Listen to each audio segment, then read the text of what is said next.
우리 옆 사람과 인사하겠습니다. 사랑합니다. 축복합니다.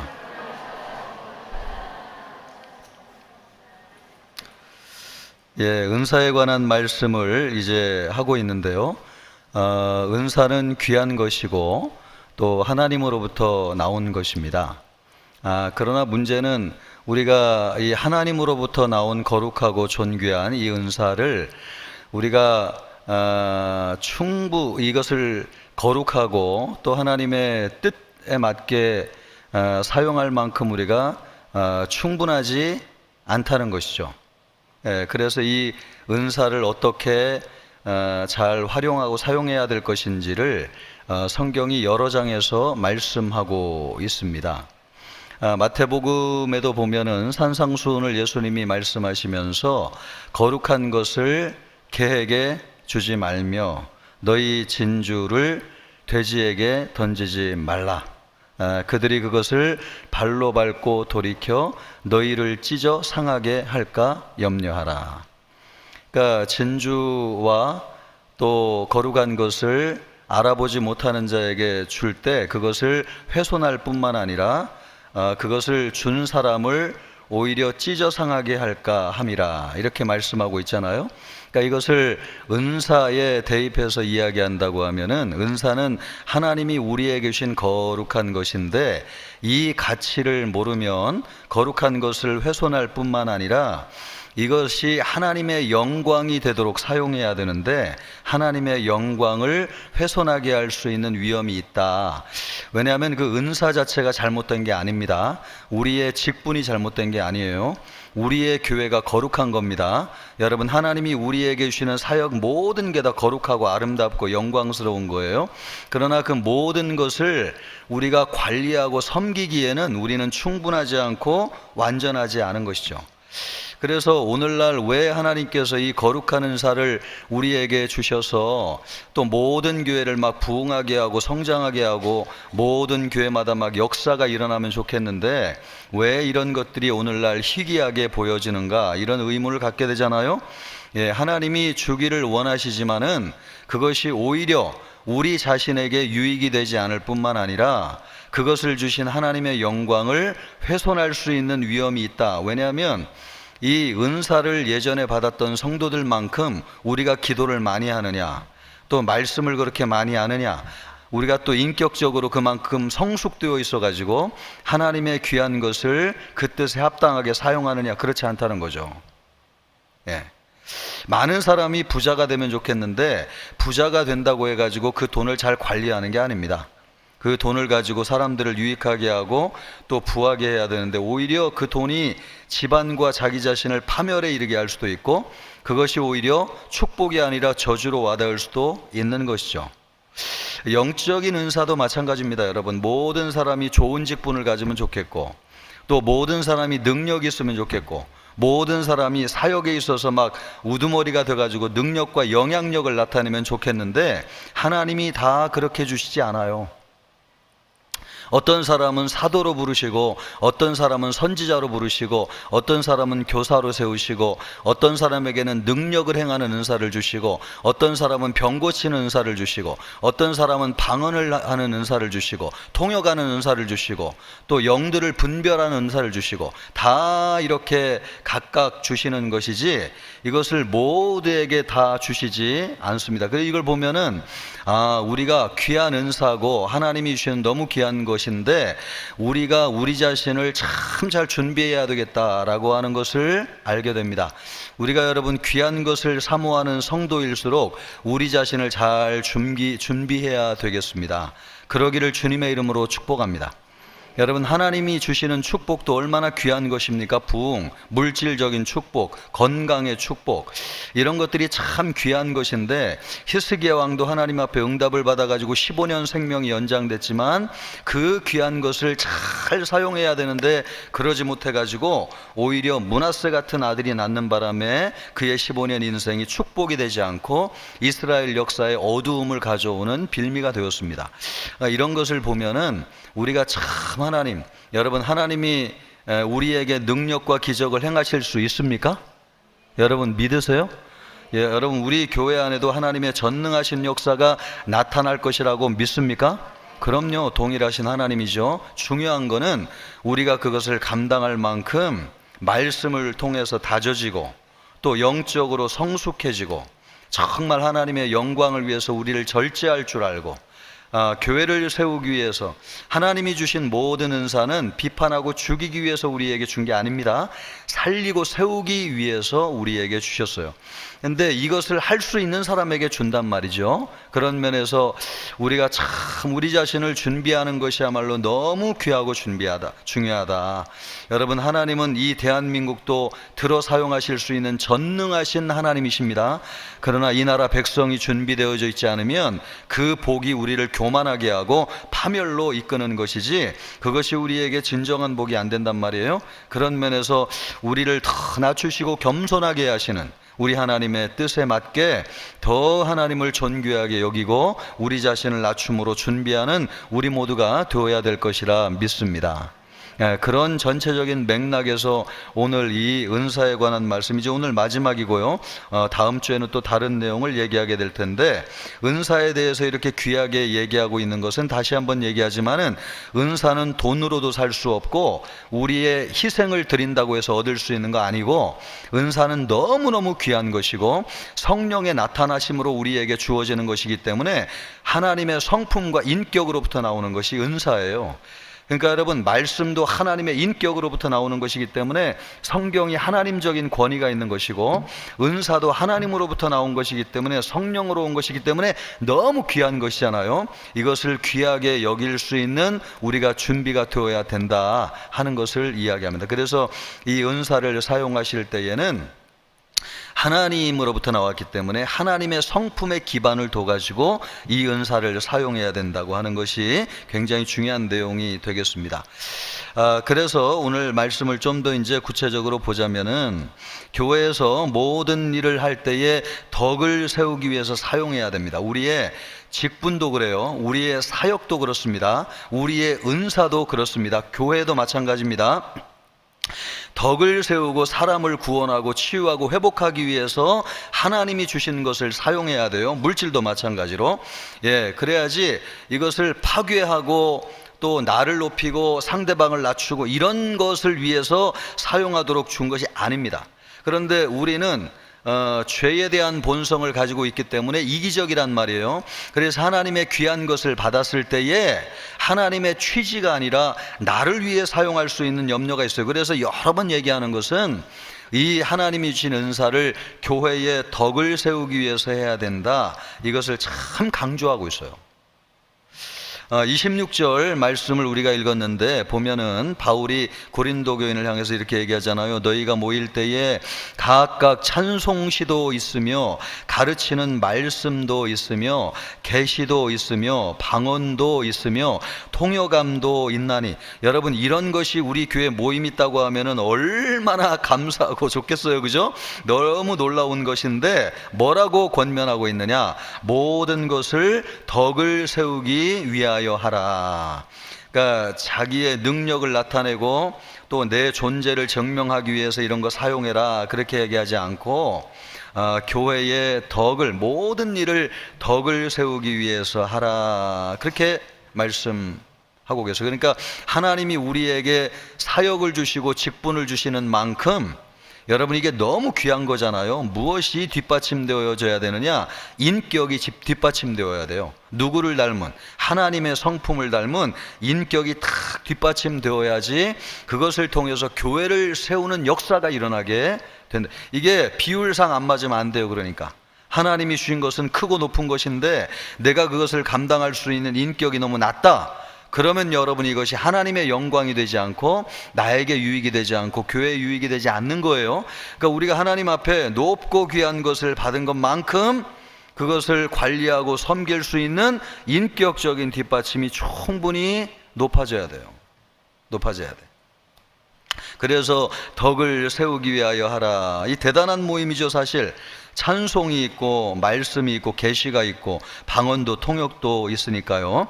하지만 바울은 이런 것들을 가지고 대접을 받고 자기가 존경을 받기 위해서 하라고 얘기하지 않고 오히려 그것을 가지고 교회를 세워야 된다, 교회에 덕을 끼쳐야 된다, 이렇게 얘기하고 있습니다. 여러분, 이걸 빈말로 듣지 마시기를 바라고 우리 교회를 위한 하나님의 말씀으로 받으실 수 있기를 바랍니다. 너무 귀하고 소중한 말씀이죠. 예, 하나님의 인격으로부터 나온 말씀이니까 말씀 한마디 한마디가 얼마나 귀합니까? 우리에게 정말 하나님이 사랑하는 심정을 가지고 그렇게 말씀하시는 거예요. 교회에 덕을 끼치기 위해서 너희에게 주신 걸 사용해라. 예, 이것은 우리가 교회에 나올 때에 어떤 마음을 가지고 나오느냐가 참 직결된 중요한 말씀이에요. 우리가 여러분 주일이면은 세상에 놀러 가지 않고 세상 사람들처럼, 또 지친 몸이라고 집에 있지 않고 몸을 일으켜 가지고 하나님 앞에 예배하기 위해서 나오잖아요. 얼마나 귀한 일이에요. 옷을 단정하게 입고 성경 찬송을 가지고 오는 참 아름다운 것이죠. 그에 못지않게 우리 마음 자세도 갖추어 가지고 하나님 앞에 나오는 게 굉장히 중요합니다. 하나님을 뵈러 오는 것이고, 하나님이 세우신 교회에 가는 것이고, 하나님이 나에게 주신 직분을, 하나님의 교회를 세우기 위해서 내가 가지고 오는 것이다, 이런 마음으로 오는 건 너무 중요하다는 겁니다. 헌금을 가지고 와도 이거 내가 있으니까 뭐 하나님 앞에 드리지, 그게 아니고 이것을 통해서 교회를 세우고 하나님의 사람을 구원하는 데 쓰기 위해서 드린다, 이런 마음가짐이 굉장히 중요하다는 거예요. 굉장히. 여러분, 우리는 어떻습니까? 여러분은 인정받고 존경받기 위해서 교회에 나오십니까? 이런 마음도 있을 수 있죠. 우리는 인정과 존경을 받을 만한 위치에 있다고 할지라도 그런 마음으로 나와서는 안 되겠습니다. 예, 그런 마음으로 나와 안 되겠어요. 어떤 마음으로 나와야 하는가? 예, 섬기기 위해서 나와야 됩니다. 섬기기 위해서. 교회에 부족한 것이 무엇인가? 여러분, 그런 걸 생각해야 되지 않겠어요? 내가 헌신해서 세워야 되는 부분은 무엇인가? 예, 그런 마음으로 나와야 되지 않겠어요? 더 나아가서 내가 다른 성도들과 조화를 이루고 협력해야 될 부분은 어떤 부분인가? 참 이런 생각을 가져와야 되지 않겠어요? 우리가 피차 목사와 성도로 만났는데 내가 목사님의 사역을 뭘 도와야 될 것인가? 또 목사인 저는, 우리 교역자들은 성도님들을 무엇으로 어떻게 섬겨야 될 것인가? 여러분, 이렇게 되어야 될 줄 믿습니다. 그것이 주님이 우리에게 권면하는 말씀이죠. 그런 교회에 하나님이 함께 하시고 큰 은혜와 축복을 주는 것입니다. 예. 여러분은 이런 마음으로 주님 앞에 나오고 계신가요? 또 서로 섬기고 부족한 부분을 채우고 함께 협력하기 위해서 나오느냐 하는 것입니다. 오늘 말씀을 통해서 이것을 생각하고 예배에 나오는 여러분이 되기를 바라고, 그래서 마음 중심과 자세를 새롭게 하여 우리 하나님이 기쁘시게 받을 만한 우리 모두가 되기를 주님의 이름으로 축복합니다. 또 우리가 각자에게 주어진 몫을 충실하게 감당할 때에 교회가 건강하게 세워진다고 하는 말씀입니다. 27절 말씀을 보면은 교회 질서와 관련돼 가지고 이렇게 얘기하고 있습니다. 만일 누가 방언으로 말하거든 두 사람이나 많아야 세 사람이 차례를 따라하고 한 사람은 통역할 것이요, 이렇게 얘기하고 있습니다. 바울은 두세 사람이 방언을 하더라도 차례를 따라서 해야 된다, 이렇게 가르치고 있는데, 이 차례라고 하는 말이 메로스, 분배, 분깃, 나눔, 조각, 이런 뜻을 가지고 있습니다. 그러니까 지난번에도 우리가 말씀을 드렸지만 이 부분이라고 하는 말 지난번에 말씀드렸잖아요. 우리 사랑과 관련된 계명 얘기할 때 부분, 이 부분이라고 하는 것이 조각이라는 말이에요. 조각. 근데 이 조각이 완전히, 우리 여기 거울에 보면 이거 스테인 글라스 있잖아, 그죠? 저게 조각조각 나누어져 있죠. 그런데 저 조각이 전부 다 붙여질 때 원판의 그림이 무엇인지를 알 수 있잖아요. 그래서 하나라도 떨어지면 무슨 그림인지 모른단 말이에요. 우리도 하나님으로부터 받은 은사이기 때문에 우리가 받은 은사가 하나님으로부터 온 것은 맞지만 우리가 가지고 있는 이 조각이 전부는 아닙니다. 그러니까 우리와 같은 조각이 합쳐져야지 전체가 되는 것이죠, 그죠? 예, 그래서 내가 가지고 있다고 해가지고 하나님으로부터 오지 않은 건 아니에요. 하나님으로부터 왔어요. 그러나 그것이 완전하지 않아요. 그럼 완전하지 않다고 해서 그럼 하나님으로부터 온 것이 아니, 그게 아니라는 거예요. 완전하신 분은 하나님밖에 없습니다. 우리가 가진 작은 은사도 하나님으로부터 온 것은 완전해요. 그러나 한 부분 조각이기 때문에 이것이 나로만으로는 완전한 그림이 이루어지지 않는 거죠. 그래서 우리가 완전한 그림이 조각조각부터 스테일링을 완성되는 것처럼 그렇게 되어야 된다, 그 말이에요. 그러므로 여러분, 내가 가지고 있는 것 진짜지만은 하나님의 성품을 반영해 가지고 질서를 따라 사용해야 되고 차례와 순서가 있다고 하는 것을 기억해야 돼요. 내가 볼 때는 이거 내가 맞는데? 예, 그렇지만 우리의 지식은 부분적으로 아는 것이지 완전한 지식이 아니에요. 아직 완전한 것은 언제 온다는 겁니까? 완전한 것은 우리가 예수 그리스도의 재림을 통해서 하나님의 나라가 이루어질 때, 예, 우리가 지금은 거울을 보는 것 같이 희미하게 보지만은 그때에는 얼굴과 얼굴을 대면하여 보는 것처럼 완전하게 알리라. 그때가 언제예요? 예수님이 오실 때잖아, 그죠?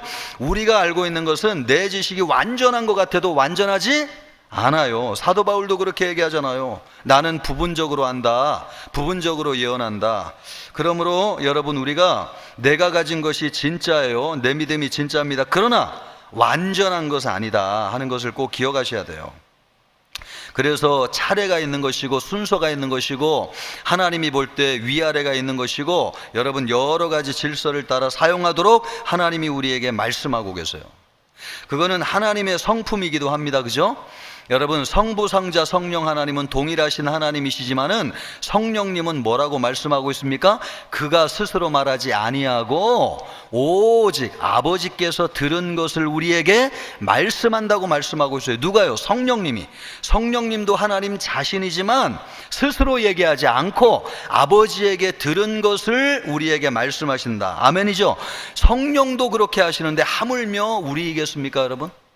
예, 우리가 아무리 많은 지식을 가지고 있고 아무리 많은 정보를 가지고 있어도 우리가 가지고 있는 것은 완전하지 않아요. 그냥 부분에 지나지 않아요. 이걸 가지고 전체를 판단하기에는 실수와 잘못이 너무나 많아요. 그러므로 우리가 경험이 많고 지식이 많고 신앙생활 오래 했어도 우리는 100만 분의 1000만 분의 1 한 조각에 지나지 않는다. 그래서 항상 겸손하고 전체이신 하나님의 뜻을 존중하고 의지해야지 우리가 내 것을 전부로 알면 안 되는 것이죠. 예, 우리의 모습은 어떤가? 전체를 보지 못하고 내 일에만 집중하기가 쉽죠. 자신이 좋아하는 일에만 막 집중하고 이것이 다라고 생각하잖아요. 우리 찬양도 너무 귀하지만 여러분이 찬양도 교회 전체 중에는 한 부분이지 이것이 답니까? 아니면 그렇다고 해서 나오지 말아요. 너무 귀합니다. 너무 감사해요. 너무 감사하죠. 예, 그래서 이게 항상 여러분, 예, 그거예요.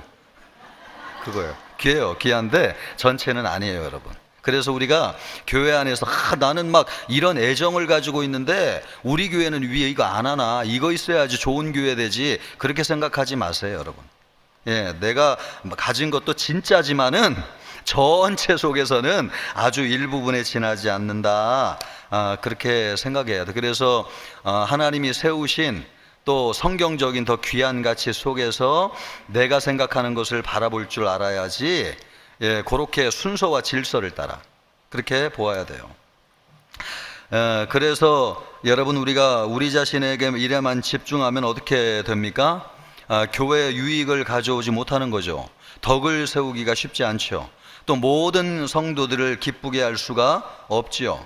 예, 주님의 몸을 건강하게 하기도 어렵습니다. 교회의 전체 균형과 질서, 화합을 약화시킬 수 있습니다. 내 것만을 주장하게 될 때. 실제로 은사를 받았다는 분들을 보면 이런 일이 많이 있죠. 초대교회 당시에도 이것이 실제적인 문제였고 오늘 고린도 교회를 통해서 이걸 다루고 있는 것을 보면 이것이 현실적인 문제였던 것 같아요. 그래서 사도 바울은 로마서 12장 3절에 권면하고 있어요.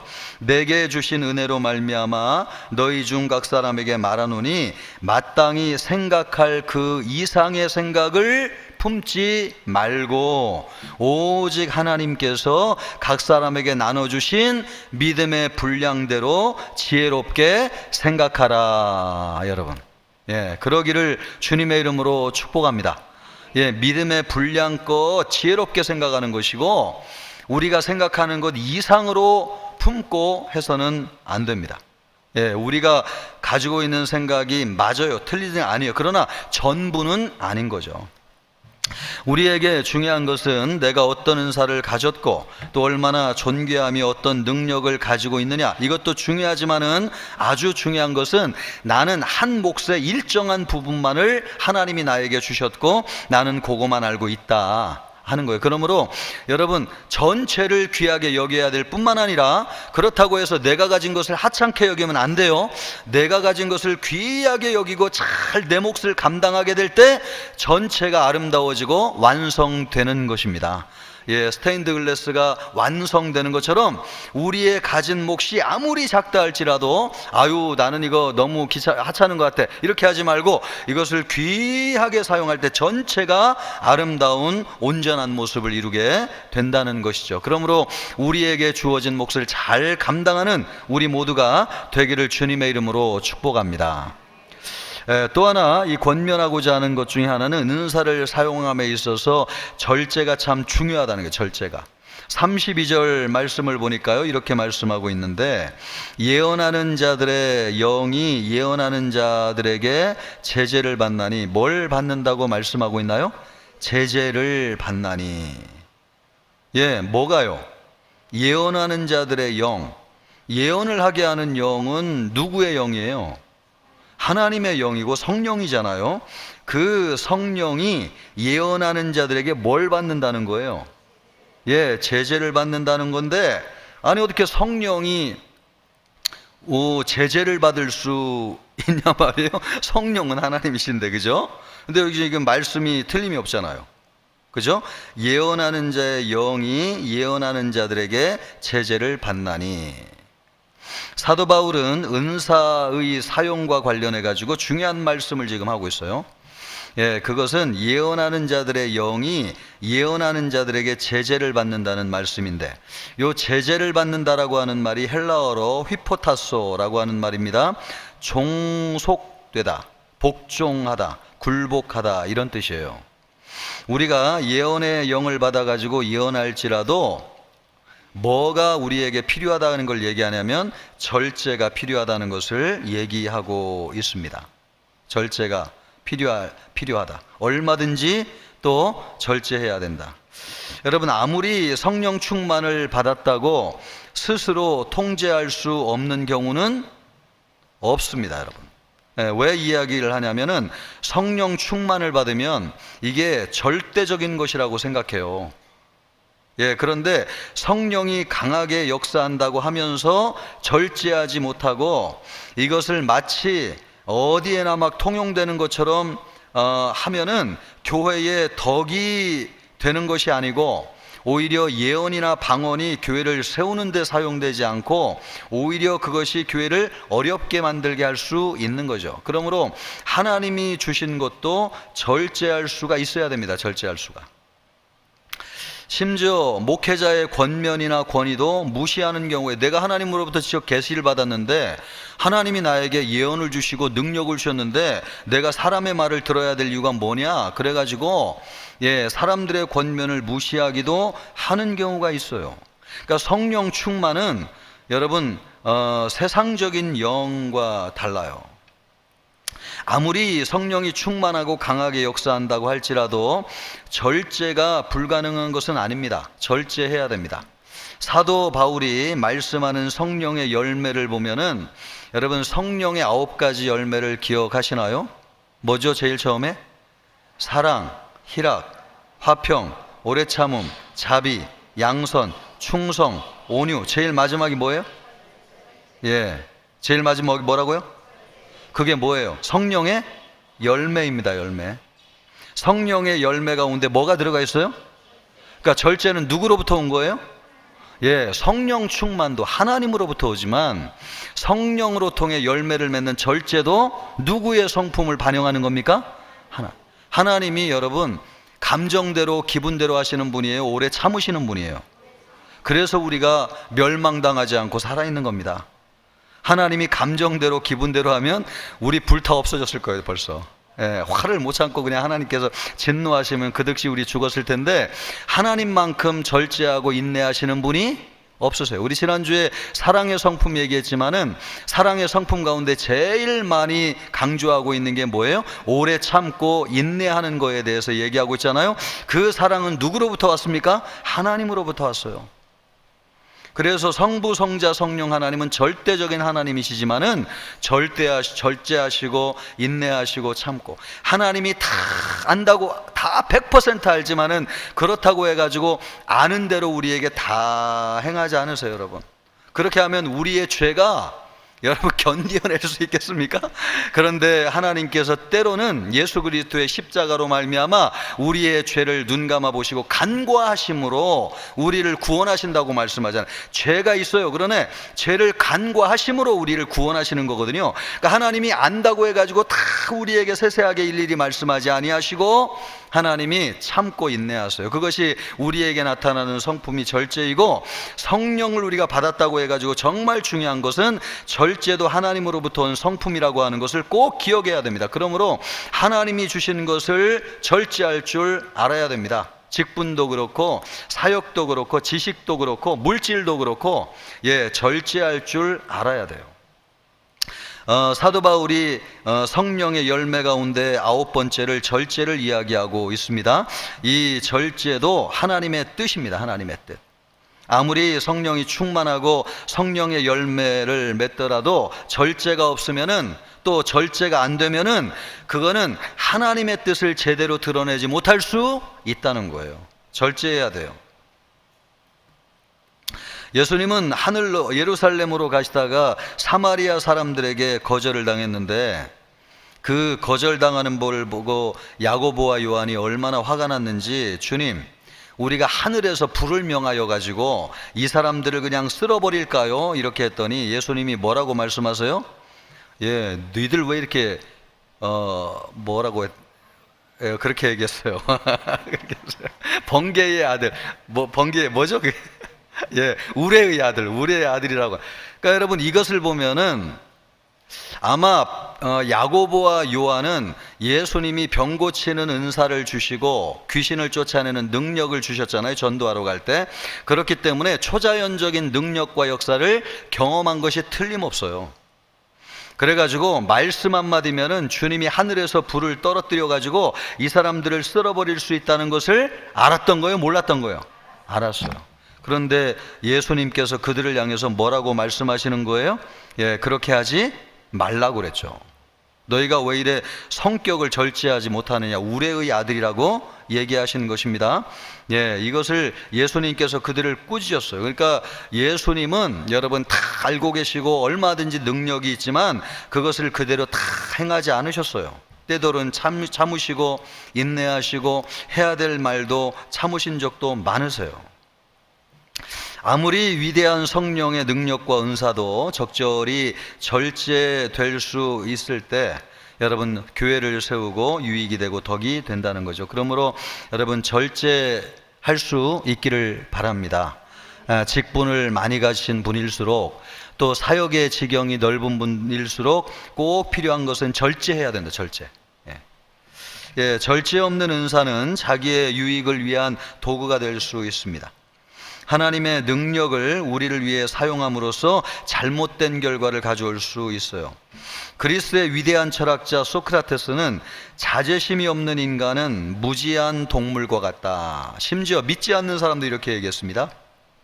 프란시스 윌라드라고 하는 사람은 절제는 좋은 것들에 있어서 과도하지 않는 것이며 넘치지 않는 게 절제라는 거예요. 또 나쁜 것에 있어서는 완전히 삼가하는 것이다. 나쁜 것은 전혀 손도 되지 않는 것, 바로 그것이 절제하는 것이다. 그러니까 좋은 것은 좀 덜할 줄 알고 나쁜 것은 아예 근처에도 가지 않는 것, 이것이 절제다. 지금 이걸 얘기하는 것입니다. 이와 같은 사실을 알고 성령의 은사를 사용함에 있어서 이 절제를 가지고 있는 거 참 중요하고요. 그럴 때에 우리가 교회를 더욱더 덕을 세울 수 있습니다. 그러기를 주님의 이름으로 축복합니다. 마지막으로 하나 보기를 원하는 것은요, 우리가 받은 은혜가 클수록 교만할 수 있다는 걸 꼭 기억하셔야 되겠습니다. 36절로부터 37절 말씀인데 우리 함께 읽어봅니다. 36절로부터 37절이요.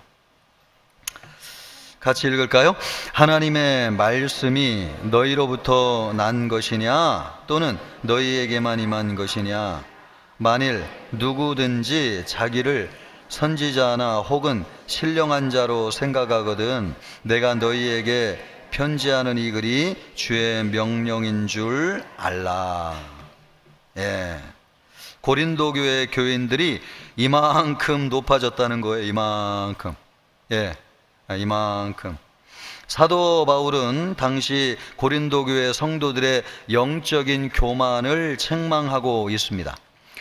고린도 교회가 어떻게 설립이 됐어요? 이 교회를 세운 사람은 사도 바울이죠. 사도 바울이 선교와 목회를 통해 가지고 이 교회를 세웠습니다. 그러므로 여러분, 사도 바울은 사도잖아요. 그러니까 사도의 가르침과 사도의 교훈과 사도의 전통과 권위 위에 교회가 세워졌어요. 사도의 가르침 속에. 그 사도의 가르침이라고 하는 것은 예수 그리스도의 십자가 부활이라고 하는 복음이에요.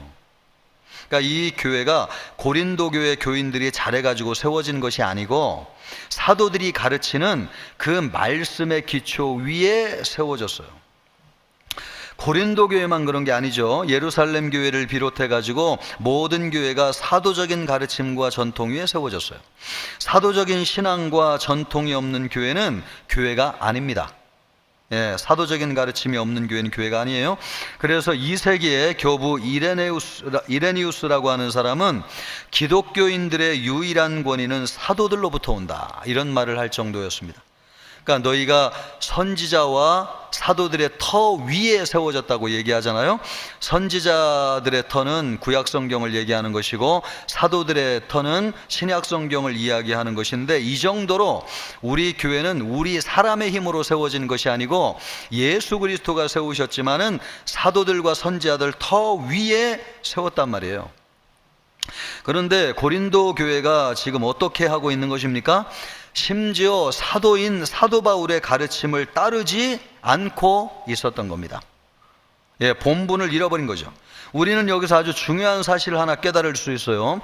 하나님으로부터 받은 은혜는 참 좋은 것이에요. 은사도 방언도 능력도 얼마나 대단하고 귀한 것입니까? 그런데 그 뒤에는 교만하게 만들 수 있는 함정이 도사리고 있다는 것을 기억해. 그러니까 큰 은혜를 받은 사람일수록 조심해야 돼요. 왜냐하면 이게 교만해질 수 있거든요. 아까도 얘기했잖아요. 하나님이 왜 그 귀한 것을 아무에게나 주시지 않느냐? 거룩한 것을 개에게 주지 말라고 말씀하셨잖아요. 하나님의 것은 너무 거룩하고 존귀한 것인데 이것을 받는 우리가 준비되어져 있지 않으면 하나님의 거룩한 것을, 하나님의 영광을 가리는 데 사용할 수 있어요. 그게 뭐냐? 교만해지는 겁니다. 교만해져. 하나님으로부터 받은 것을 내 것으로 알고 교만해져요. 그래서 은혜가 클수록 여러분, 교만에 빠질 함정이 있다는 것을 꼭 기억해야 돼요. 그래서 우리가 영광을 체험하는 거 있잖아, 그죠? 영광을 체험하는 거. 교회가 왜 3대를 넘기기 어려운가? 교회의 역사에 보면은 제일 힘들어하는 교회가 뭐냐면 과거의 영광이 큰 교회예요. 과거의 영광이 큰 교회. 그때는 그랬는데, 그 영광에 사로잡혀 가지고 우리 교회는 이 정도의 교회라고 생각하는 거죠. 그래가지고 주님을 더 가까이 하고 주님을 의지하기보다는 과거의 영광에 매여가지고 여러분 주님을 더 가까이 하지 못한 우를 범하게 돼요. 그래서 많은 교회들이 100년, 200년을 넘기는 교회들이 많지 않은 거죠. 오히려 그런 영광을 체험하지 않은 교회는 여러분 죽기 살기로 주님 의지하고 주의 영광을 위해서 앞을 향해 달려가는데, 과거의 영광이 큰 교회는 맨날 어디를 돌아봐요? 앞을 봐야 돼요? 뒤를 봐야 돼요? 앞을 봐야죠. 예, 성경에 그 소금 기둥 된 분이 누굽니까? 예, 롯의 아내. 뭐 어디를 봤어요? 앞을 봤어요, 뒤를 봤어요? 뒤를 보면 안 돼요, 여러분. 거기에 급하게 나오느라고 집도 있고 재산도 있고 금은 반지 다 두고 왔는데 그거 생각나느라고 자꾸 뒤를 보니까, 야, 보지 말라고 그랬잖아요. 그래가지고 소금 기둥이 된 거죠. 죽는 겁니다, 여러분. 과거의 영광을 잊어버려야 돼요. 우리 성도님들도 예전에 내가 큰 은혜 받았잖아요. 그런 얘기 하지 마세요, 이제. 예, 과거에 나 한때 잘 살았다. 여러분, 그런 거 보면 그게 축복이 아니에요. 우리 아이들에게도, 야, 내가 젊었을 때 어떻게 살았는지 알아? 그런 얘기 여러분 일절 입에도 꺼내지 마시길 바랍니다. 어디를 봐야 돼요? 앞만 보고 가세요. 예, 그래서 사도 바울도 예수님 만나는 부활의 영광을 체험했지만 그는 어디를 향해 갔어요? 앞에 있는 표대를 향하여 간다고 말씀하고 있잖아요. 그것이 신앙입니다, 그게. 예, 우리의 영광은 아직 오지 않았어요, 여러분. 최고의 영광은 언제 오는 거예요? 예수님을 만날 때 하나님 나라에서 오는 것이지, 우리가 이 땅에서 부흥을 경험하고 큰 역사를 체험했다고 해가지고 우리가 최고의 영광을 본 것은 아닙니다, 여러분.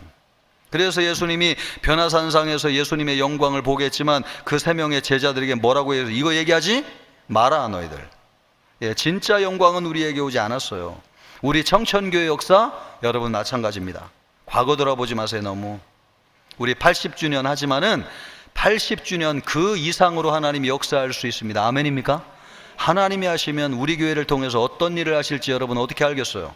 과거의 영광에 붙잡혀 있지 마세요. 자꾸 뒤를 돌아보지 마세요. 앞만 보고 나가는 우리가 되어야 될 줄 믿습니다. 예, 이 은사도 마찬가지입니다. 그래서 우리가 앞만 보고 착 나아갈 때 우리 주님께서 우리를 귀하고 아름답게 사용하여 주실 것입니다. 그러기를 우리 주님의 이름으로 축복합니다.